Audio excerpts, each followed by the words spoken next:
आप सभी को मेरा नमस्कार दोस्तों एवं आप सभी का आपके अपने परिवार टॉप ज्ञानी में स्वागत है।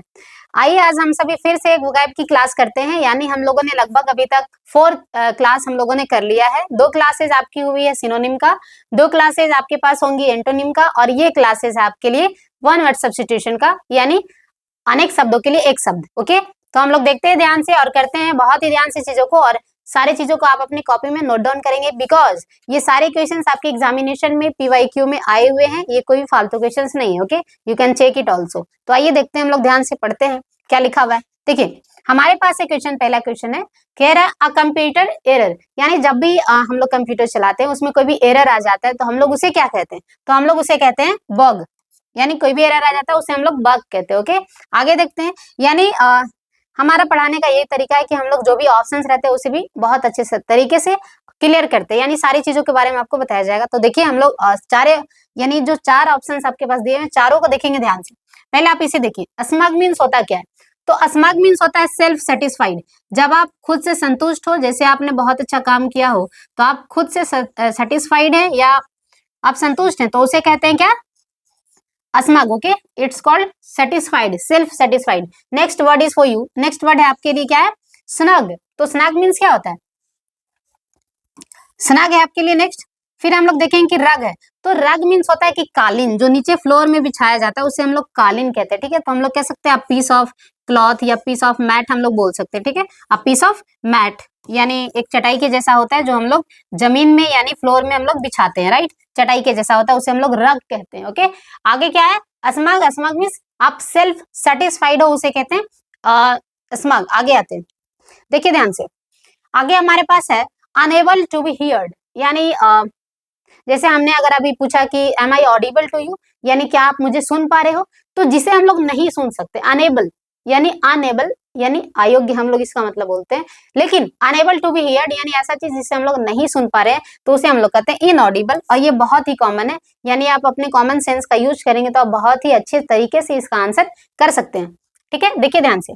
जैसे हमने कहा अनएबल टू बी हियर्ड, तो इसका आंसर है इनऑडिबल। ओके, हम लोग सारे ऑप्शंस को देख लेते हैं ध्यान से। इनइविटेबल मतलब क्या होता है? इनइविटेबल इसका मतलब होता है कि डेट कांट बी स्टॉप्ड, यानी ऐसी चीजें जो होकर ही रहेगा। जैसे लोग कहते हैं कि जो किस्मत में है वो होकर ही रहेगा। ठीक है, तो हम लोग कह सकते हैं कि ये क्या है?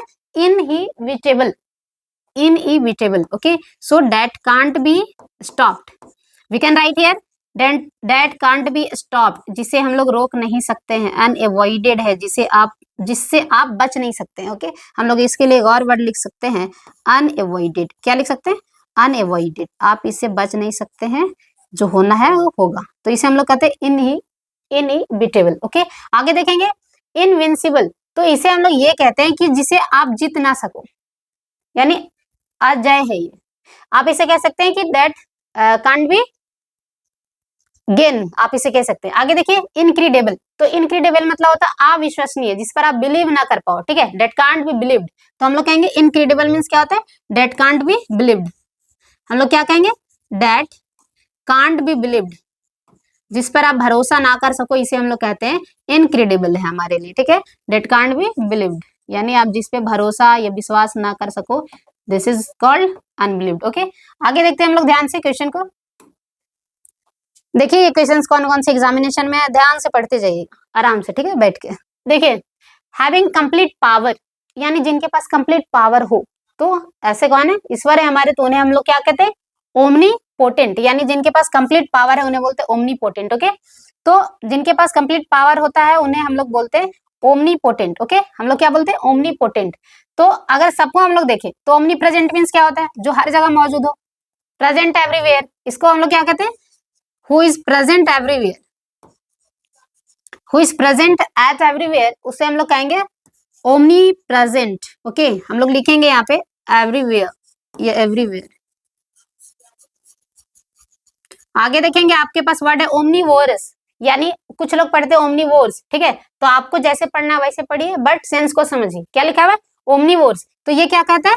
जैसे इंसान क्या है? इंसान मोड ऑफ न्यूट्रिशन है लोगों का। जैसे कुछ लोग हर्बीवोर होते हैं, यानी कुछ एनिमल्स हर्बीवोर्स होते हैं, कुछ कार्निवोर होते हैं, कुछ ओमनीवोर होते हैं। राइट, तो जो ह्यूमन है ये ओमनी जो ह्यूमन है ये ओमनीवोर है, यानी सर्वहारी, जिसको हम लोग बोलते हैं सर्वहारी, मतलब सब्जी भी खाना है और चिकन वगैरह भी खाना है, तो हम लोग क्या कहेंगे, सर्वहारी इसे कहेंगे, ठीक है। One who eat both flesh and vegetables, right. आगे आते हैं, फर्स्ट है ओमनीसिएंट। तो सिएंट जो है, ये जो सिएंट है, देखिए ओमनी मतलब हुआ ऑल, ओमनी का अर्थ है ऑल, और सिएंट का मतलब है कि नॉलेज, यानी जिनके पास फुल नॉलेज है, ओमनीसिएंट, राइट।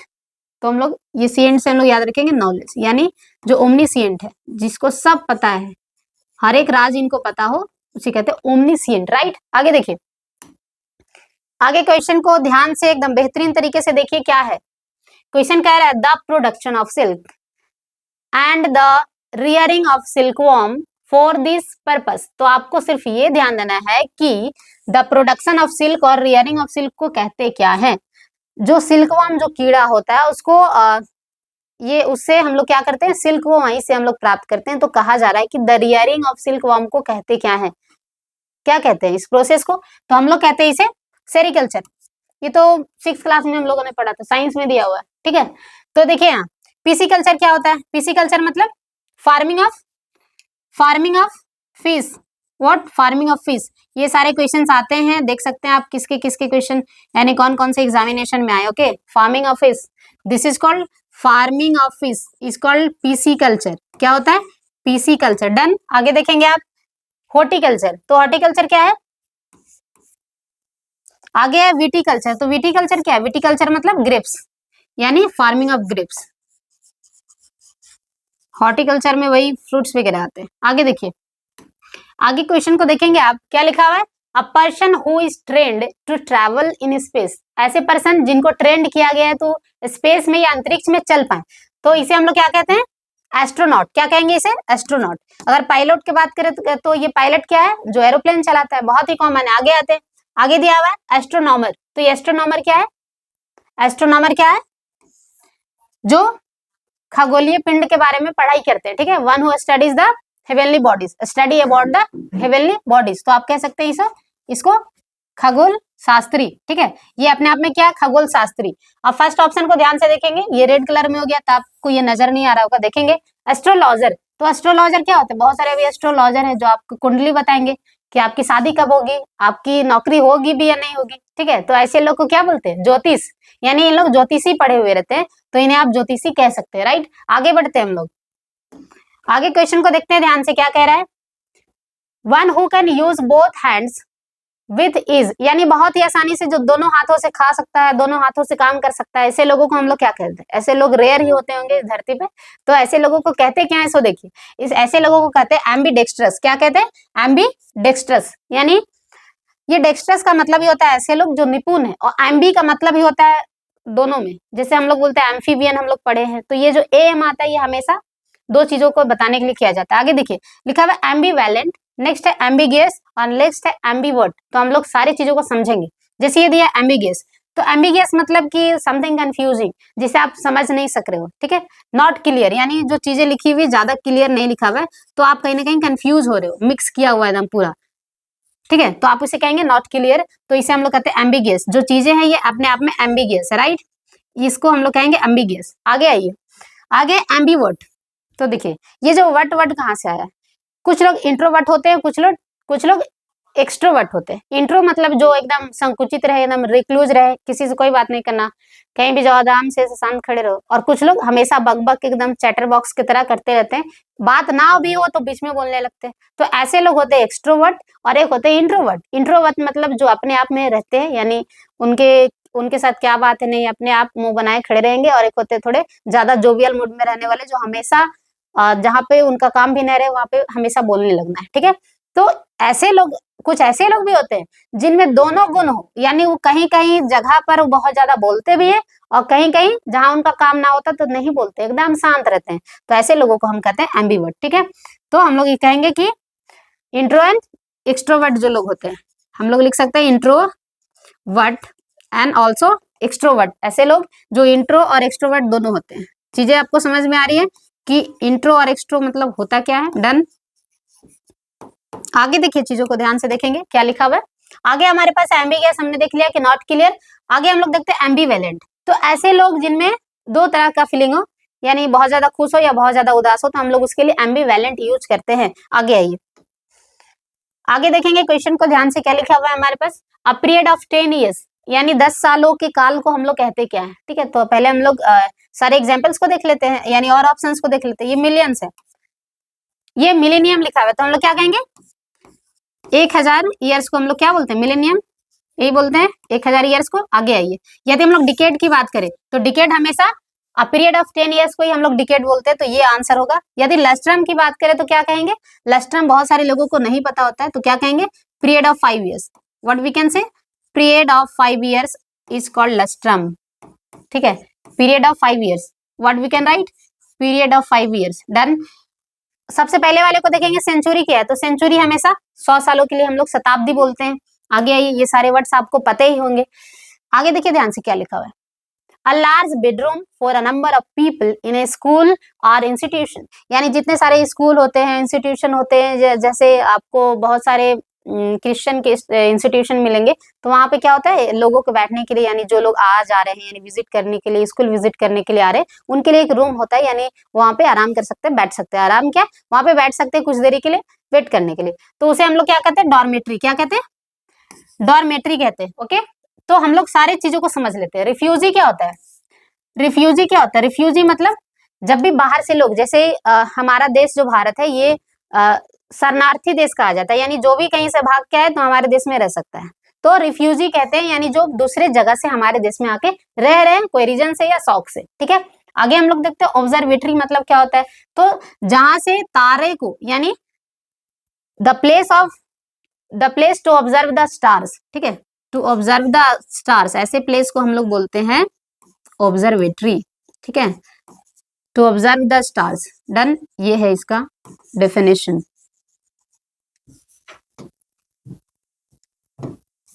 तो क्या लिखेंगे, द ऑब्जर्व द स्टार्स, ये प्लेस है इसका, you can write here place to.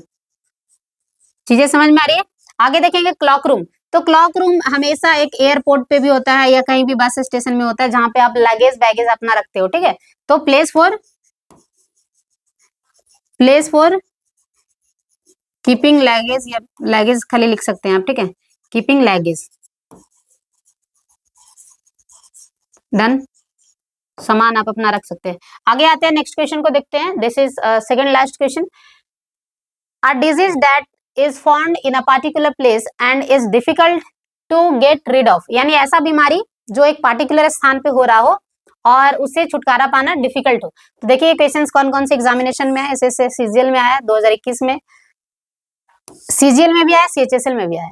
ठीक है, तो हम लोग को देखना क्या है, ऐसा disease that is found in a particular place, जो एक ही प्लेस पे होता है। जैसे हम लोग कोरोना की बात करें, ठीक है, अगर हम लोग कोरोना का एग्जाम्पल लेंगे, तो कोरोना पैंडेमिक था या देखेंगे कि आपको ये बताना है कि कोरोना पैंडेमिक था या एंडेमिक था, कोरोना पैंडेमिक था या एंडेमिक था।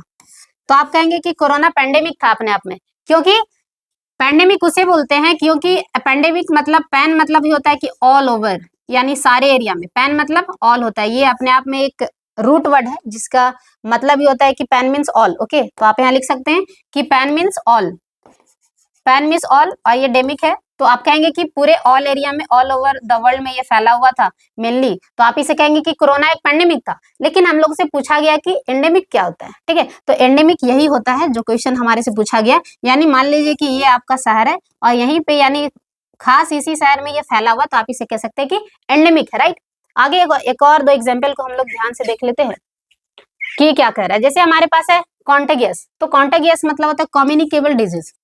10th क्लास में पढ़े होंगे आप, ह्यूमन हेल्थ में जो भी था उसमें था कॉन्टेगियस डिजीज। तो हम लोग क्या कहेंगे कि ऐसे डिजीज जो स्प्रेडिंग डिजीज हो, what we can write, spreading disease, यानी जैसे आप ले लेंगे चिकन पॉक्स। ठीक है, स्प्रेडिंग डिजीज, जैसे कोरोना भी तो स्प्रेडिंग ही था, यानी वायरस से ही स्प्रेड हो जा रहा था, किसी के कॉन्टेक्ट में आने से ये स्प्रेड हो जाता है, हम लोग इसको बोलते हैं कॉन्टेगियस।